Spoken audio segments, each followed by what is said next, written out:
If information in your credit report is wrong, you might pay a hefty price, a higher interest rate on loans, or even miss out on an apartment or a new job. So you should check your reports for errors. It is free, and now you can see yours weekly. NBC 10 consumer investigative reporter Leslie Gatiss shows us how. The three big credit bureaus, Experian, TransUnion, and Equifax, extended a pandemic perk, weekly access to your credit report, and you should take advantage.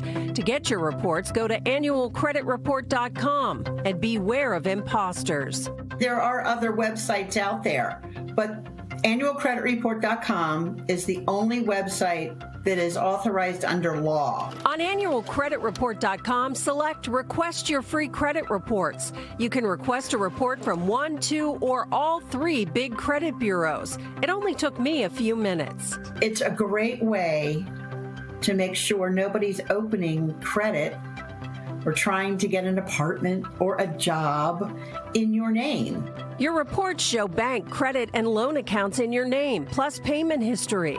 Look for errors and any accounts you don't recognize. If you do spot a problem, you need to write 2 letters, one to the business, the other to the credit bureau listing the mistake. The good news is the FTC has partly written those letters for you. You can find their templates on the FTC website. The credit bureaus have 30 days to investigate. If it's found in your favor, it truly is a mistake, then that credit reporting agency has to fix the error, and then they have to report to the other 2. So all 3 of your credit reports will be in line. Don't ever ignore errors. Even the smallest ones might drag down your credit score or be a sign someone's stolen your identity and is impersonating you.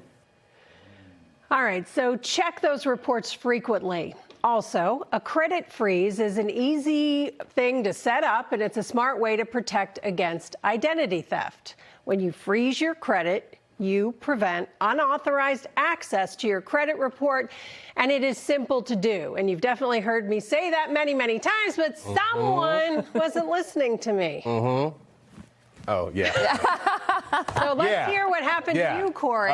So one of the insurance companies that I'm with had a data breach, happened late January. A week later, I had about 5 or 6 different credit cards opened up in my name. Oh, wow. From all different banks. One of them, the Chase Sapphire Preferred card, actually came to my house. So I knew I didn't ask for this credit card, but as you'll see here, Citizens, TD Bank, Wells Fargo, all of them. In some cases, they were unable to open the account because they couldn't verify the ID.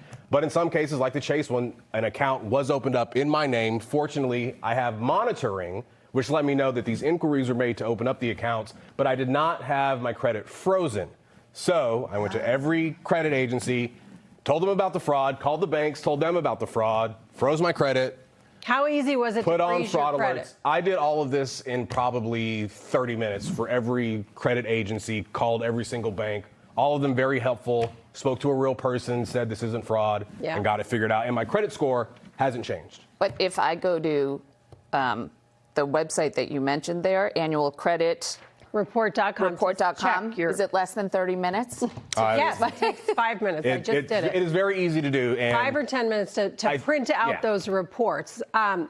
So had Corey listened to me in the first place, he wouldn't have had to go through a lot of that because he would have put a freeze on his credit report and then it couldn't have been accessed. So no one could take out a credit card in his name. So what's the lesson? Always listen to me, right?